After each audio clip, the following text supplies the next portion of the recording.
Hey everyone, welcome back to The Search for Clarity. We are lucky to have our second session with Dr. Jackie Stavros, where we are talking about leading with positivity, harnessing appreciative inquiry for transformational leadership. So just a reminder, the views and opinions expressed in this podcast are solely those of the contributors, and this podcast is my own independent effort, and it is in no way associated or endorsed with any of my employers or clients. So brief overview, if you haven't checked out episode 1, it's a must-see because we really landed the overview of what appreciative inquiry is. And I say overview, it was a lot more detailed than that, wasn't it, Jackie? But just a brief overview of Jackie. So she's an industry expert in appreciative inquiry, which is a branch of psychology that focuses on positive change. She is recognized as the creator of the SOAR Framework, a positive approach to strategic thinking, planning, and leading. And that's what we're really digging into on our session today. She's co-authored Appreciative Inquiry Handbook, Learning to SOAR. So SOAR being SOAR, very clever use of the wording there. And then Conversations Worth Having, along with many other publications, which have been across the globe across 25 countries. Keynote speaker on appreciative inquiry, SOAR leadership development and change management. She's a professor at the moment. She's a professor at Lawrence Technological. I keep messing that up. Professor at Lawrence Technological University. She holds an MBA from Michigan State University, a doctorate from Weatherhead School of Management at Case Western Reserve University, and has been featured in Forbes, Smart Brief, Smart Company, The Smart Manager, and many, many more. So we have such a wonderful person to have on our show to tell us about appreciative inquiry and all these other things. And so we talked a lot last week, Jackie, or the last time we met, about appreciative inquiry at an individual, I think predominantly more at an individual level, how we can tune in, how we can use generative questions to create a positive frame in order for us to start really driving more impact and more positive direction when we get into conversations and there are problems that need to be addressed and solved. Today, I wanted to focus a little bit more around from a leadership perspective, AI in the workplace. And AI, again, as you said, humanistic AI, not the artificial AI. So appreciative inquiry. And so how does AI look like in the work environment, Jackie? We talked about the 5 Ds. I know that kind of laid in, some of the foundation of this. How does SOAR and the 5 Ds relate to each other? Yeah, that's a great question to start. And just a caveat to all the listeners out there. This takes practice. We talk about 2 practices. How do we ask questions, generative questions? How do we frame things? Use a positive frame. But it takes practice, and you have to really learn to tune in. And so as we move into this week to talk about SOAR, appreciative inquiry is the operating system of SOAR. And there's this visual of SOAR, S-O-A-R. And when you look at the end of the the end of the A and the R, you see AI in it. It's very powerful. So appreciative inquiry is like an operating system. That's why if you haven't seen the last podcast, I recommend you use that. SOAR. If I may, sorry for jumping in. Yeah, I think something which I neglected to mention in our last section was the 5 principles for me were the mindset aspect. Yes, the mindset. The operating model. It's the operating model. It's not. Yes. It's not a process. It's not a model. It is just a mindset. How you need to show up. And so I thought I'd just bring that in because it seems appropriate here. But yeah, that resonates. And I've been trying to get this right, Jackie. It is really hard to get right, to make sure you're constantly above the line. So I'm just I'm living proof that yes, it is challenging. So thanks for that.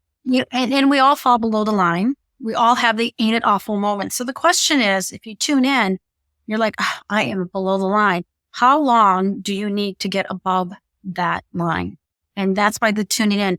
If you just pause and breathe, just pausing and breathing, if you have your smartwatch on, it'll lower your heart rate. It will impact the parasympathetic nerve. So just pausing and breathing begins to push you above that line and being curious. So you asked me, how do we bring this into the work environment on like bigger projects? We talked about everyday conversations as leaders. The 5G cycle is a methodology that if I want to bring you together, you and the team, or you could bring the entire organization for a day or two What are we going to talk about? At first, you define it. What do we need to discover about if we have everybody in the room? What are we going to dream about? Where are we going to go? How are we going to design this? We got to make it happen. If we spend time discovering and dreaming, how do we bring it into the workplace and how do we deliver on it? So that's where the SOAR framework came into play. About 25 years ago, I did my dissertation at Case on capacity building and capabilities. And what I found is that I did a lot of strategy work, strategic planning work. And I thought, imagine SOAR is a strategic thinking mindset, planning, leading, and operating framework that if I'm going to bring the team together or the whole organization or an industry or community, we're going to talk about the strengths. That's the S. We're going to talk about all the opportunities out there. Mm-hmm. We're going to ask about the aspirations of our stakeholders. And then if we want results, which is the R, we only have limited resources and time. What are the strategic initiatives? What are the projects we're going to focus on to deliver that connects with the vision of where the organization's going? The mission is what we do and who we do it for. Purpose is why we do it. And it gives the team the energy to go out and take those strategic initiatives and put them into operating plans. So SOAR is a framework with a profoundly positive approach to strategic thinking, planning, leading, and operating in your organizations today. How would that look like? So you'd have maybe talk about a few scenarios where you would be like, right, this is it. I'm gonna use this model in this instance. So I suppose it would be, we could have it at a team level, we could have it at a department level, we could even have it in many cases that you've provided in your publication, you could have it at an entire organizational level. And you've got that great publication, which I'm showing now on the screen. I know you've got it next to you as well. I've got it on Kindle, so I can't lift up. I can just lift my Kindle's not even here, so I can't even be fancy with that. But you've got that publication to walk you through that as well, right? What are the common scenarios that you would be like, this is a great time for me to bring this out? I'm going to give you three because this is your podcast is all about clarity. I'm going to talk about probably one of the most transformational examples that happened with me, and then how to use it as a team and how to use it across an entire enterprise if you're working with a large organization. So many years ago, I was asked, I live in Michigan, to go facilitate a 2-day strategy session of how to shut a plant down. So the holding company, multi-billion-dollar holding company, said, we're going to close this plant in Michigan. And we don't want it to negatively impact the community and the 400 people that are going to lose their jobs, Jackie. And they need a 3-year plan, and we're going to let them come up with how to shut the plant down. So I took the challenge. When I got there, it was a challenge. You have to realize not to take anything personally. They weren't happy that I was the person helping them to put the plan together to shut down the plant. And so when I got there on a Monday morning, I laid out what our task was for 2 days. And I said, we have to come up with a 3-year plan to shut this plant down. And it was pretty negative to start off with. And they were complaining that, we just got put on the shutdown list and nobody understood what was going on in this plant, what we could do. And I paused for a moment and I got curious and I said, well, what if we create a revitalization plan? And they said, you can't. You're here to shut down the plant in 3 years. And I got really curious. I said, I know, but what if we created a 12 to 14 month plan to revitalize the plant? And if in 12 to 14 months we could not revitalize this plant, we'd shut the plant down in 2 years. And it took them, some of them got it right away. Some of them needed a good half hour. And they're like, so holding company gets what they want. If we can't revitalize the plant, it's shut down in 3 years and we'll do it in 2. If we revitalize the plant, we stay open. I said, yeah, let's deliver that to them. So we spent a day and a half coming up with that plan. The plant manager took it to the holding company in the East Coast. And what was really interesting is the holding company said, if you don't turn around this plant in 14 months, we're going to shut it down in 2 years. And they said, yeah. And if we do turn it around, You're going to keep it open. Okay, the plant never shut down. And that was very transformational because we had to shift the way they thought. We had to give the holding company what they wanted. The people in the plant got what they wanted, and the plant was revitalized. It was an innovation. There was the shutdown list and the open list, but this plant asked to be that they said they could revitalize this plant. And the plant never shut down. And I love that story because when you read these publications, you think these are fictitious stories. And I've thought that this was a fictitious story along with all the other stories that are in there. And then getting to speak to you got really excited about the fact that, wait a minute, these are actual stories. So yeah, that was a really good story in the publication as well. Yes, thank you. So then you asked like a team level. Here's a team level story. And imagine this might happen to you. Sometimes you don't get to choose the team you have to lead.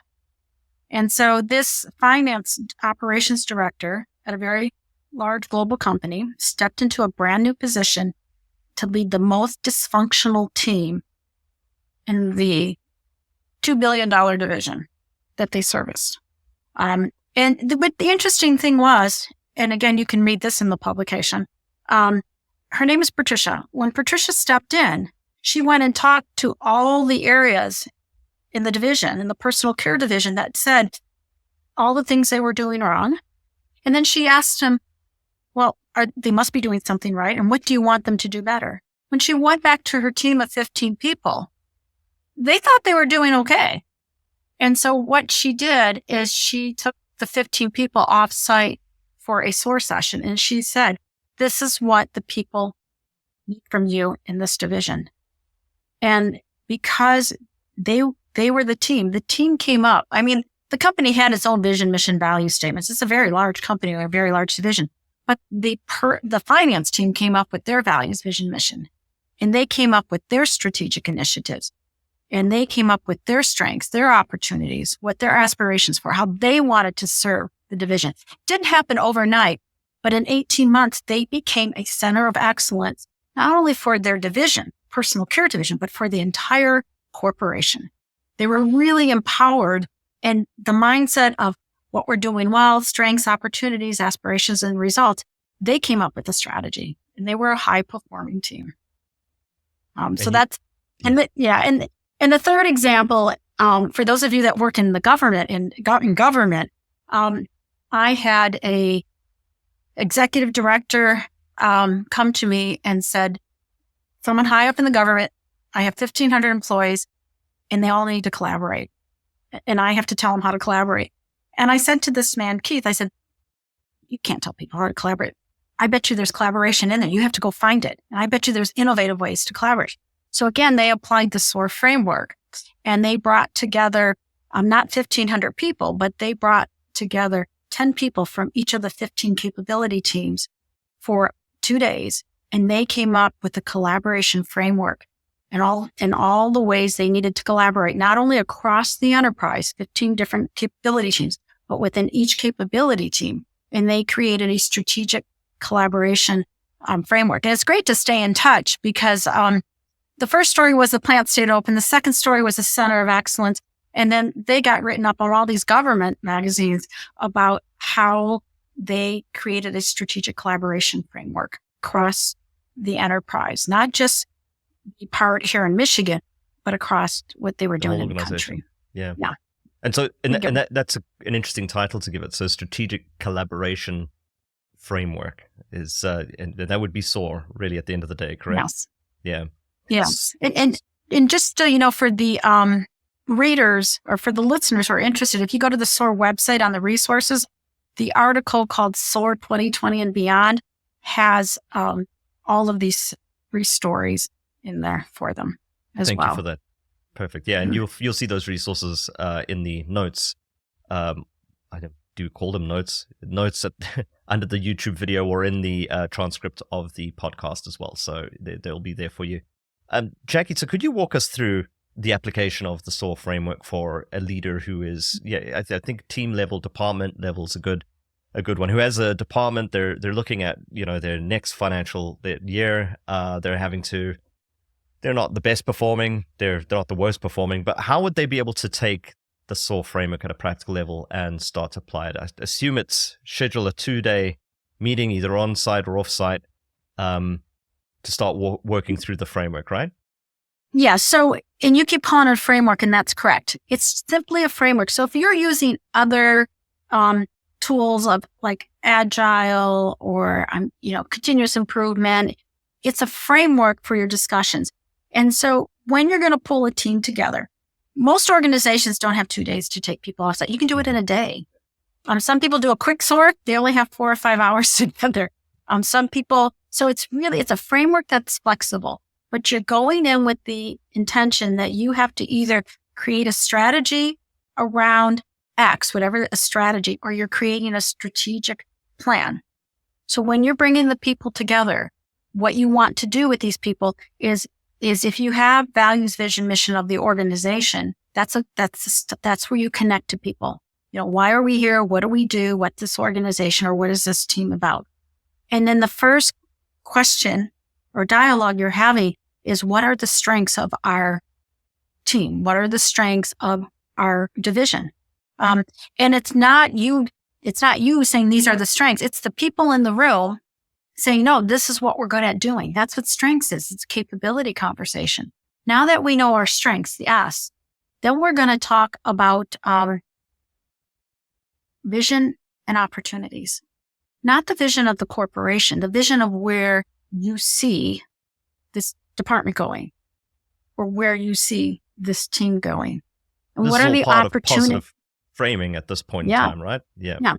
Yeah. So then we're going to have maybe an hour and a half conversation about what are all the things we can do with our team, with our division. Could be your organization. You can do SOAR at any level. So that's the opportunity. You have the S and the O. Aspirations is you're asking people, what are their dreams? Where do they want to see this organization going? Where do they want to see the team going? What's their vision? And knowing that you've done the S, the O, and the A, you can't do everything. Time is limited. People are limited. These are all the ideas. These are our capabilities. What are the top 3 to 5 initiatives or 5 to 7 initiatives that we need to be focused on for the next, it could be a year, you name the timing, 2 to 3 years to achieve the results that you want to see. So SOAR allows you to frame a strategic dialogue around strengths, opportunities, aspirations, and results. And it's the initiatives, the goals and the objectives. And it's a dialogue of what the people in the room think. So it's really important. Typically we think of strategy and strategic planning as top down, the senior leaders, the board are involved. No, you need to ask yourself, who else should have a say? The admin assistants, the customer service people, get them involved. The people who are the closest to your customers, get them involved in the strategic dialogues. Some companies end up bringing suppliers and partnerships. So at the end, you're really clear that we have a list of strategic initiatives or the plant. We have a strategy to revitalize plant. Or Patricia, she had a strategy and a strategic plan for her 15-person team that aligned with the division. And Keith, across the government, they had 40 opportunity ideas, but they looked at all these opportunities and they drew out a plan over 3 years of how to create the initiatives that supported the opportunities. So you don't have the burden of coming up with the strategy or the strategic plan, Richard, on your own. Does that make sense? It does, yeah. It makes plenty of sense. It's nice, the simple application of it as well. And it integrates very strongly, if not absolutely, into the 5D framework of discovery, dream, design, and deploy. It's the same, I guess, probably just framed ever slow more into an organizational setting. I mean, what would be the distinctive difference between the two frameworks? So look at the 5D cycle. It's a methodology. SOAR is a framework to guide that methodology. Ah, got you. Okay. So you can use them both together, or you could use the 5D cycle to study anything you want. Think of the principles, anything you want. SOAR is typically used to help you think differently about strategy, planning, leading, and operating strategically. And I would also say it's really flexible because after people go SOAR, what they sometimes do is the next year, they're going to start with the R results. What results did we achieve? What Right, yeah. initiatives got there? What new strengths do we have? So it's very it's a very flexible framework that you could use. And in the other interview podcast, we talked about Joe, the plant manager. He just focused on the strengths of the second shift. That's what he focused on to transform the second shift. You don't have to do OAR. So it's a framework. It's flexible. You can use it any way you wish with what you're doing. So what I've taken away from this is we've got, based on conversations with having the personal or individual level application of appreciative inquiry and driving more positive conversations, being more of a appreciative leader in leading teams, etc. And then you've got a framework like SOAR, which enables you to start planning strategically in a much more appreciative fashion. But I suppose SOAR could be applied even at an individual planning level as well. You'd be able to use it for your own planning of how you would approach, the next FY, or how you deal with a certain challenge you might have. Same principles would apply, correct? Yeah. So in the Learning to SOAR book, I think it's around page 52 or 53. It's a real thin book. There's a framework that you can use it just for coaching people. Imagine having a coaching session where I start with you, Richard. So tell me what's going on. Tell me what your hopes are, what you want to do, what you hope to create. Why do you like being on this team? Where do you want to go? And then I'll ask you specifically, what are the strengths that you bring to this position? What do you see as the opportunities in this position, into this organization? Richard, what are your aspirations? What do you care deeply about within this organization and what you can do? And what results are you looking for yourself and for the division? So you can actually use it to coach people. And then you go into the diagram, you say, so what do you need from me and other people in the organization so that you can soar? I love the play on the word. It's great. It just worked out nicely, yes. Yeah, it really did. Yeah, that's really great. Thank you, Jackie. So I think we've really covered it off well. My question is, how do you see what is the vision of future leadership and communications using appreciative inquiry? And I'd like to throw in the big thing on everyone's mind at the moment, the artificial intelligence aspect, and all these rapid changes that are coming into the leadership role and how you're going to be leading teams. The whole landscape is shifting and changing at an alarming rate. How do you see this helping and driving the vision of future leadership? So when I look at an organization level, it's all about how we communicate and relate to one another. So if you're going to use appreciative inquiry, it is strength-based. It's life-giving. It adds value. It values you and the people. So it's very appreciative inquiry is very dialogical. It has a set of principles. It has practices. It has the 5D cycle. And SOAR was created because of appreciative inquiry. And as a leader, you are going to be more engaged with your people. Leadership is about motivating others. You're going to be more motivated. Your people will be more motivated in creating a really healthy organization that is something that my colleagues and I are saying that is both generative and regenerative. And so as a leader, you're really thinking not just about me and my team and the organization, but you're thinking about what I call, probably heard of sustainability. I'm thinking about the well-being of people, my customers, my suppliers, my people. You're thinking about the environment. Are you taking care of the environment that you're operating within? And of course, profits, because if you don't have a profit, it's really hard to take care of people and planet. And really thinking about purpose, that appreciative inquiry and SOAR are both very dialogical processes that everybody can learn without even telling people you're doing AI or SOAR. We want to be in conversations of what do you want to happen? What do you want more of? What do we want more of? And it's not only taking care of your organization, but the broader community in which your organization not only physically lives, but what it serves around. I mean, we're all global organizations because of the internet today. Yeah, absolutely. And how do you promote? How do I, as a leader, promote learning and resilience? If I take great care of my people, this has been said before, my people are going to take great care of my customers. Yeah, absolutely. Well, thank you very much, Jackie. To close out, as we're leading to closing out now, for those who are just starting this journey and putting this into practice, and they really want to get these conversations right, what is the single most important piece of advice you can give them to get, this journey that they've started right? Yeah. I would say give yourself space and grace, and it takes practice. And we all have the ain't it awful moments that we fall below the line. So remember to just really tune in, be aware. Where am I? Where's my team? Where's my employee? And then you can begin to use appreciative inquiry. You really understand its 5 principles, the 2 practices we talked about last time, and the 5D cycle. You can use it formally or informally in your organizations and the work that you do. And SOAR is simply a framework of how you're going to approach strategy, strategic thinking, strategic planning, strategic leading with your folks. And on your website, you've got sessions that you hold quite regularly to discuss, conversations people will be having, correct? Where people can get practice and share experiences, right? So I'll put those details on the link as well. And then what has been your most important lesson through your journey?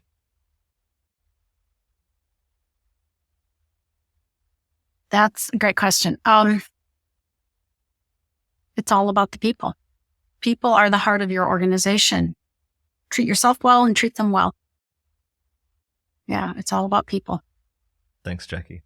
So it's been an absolute treat to have you on the Search for Clarity. I know that we've definitely got a lot more clarity into the topic of appreciative inquiry and the SOAR framework.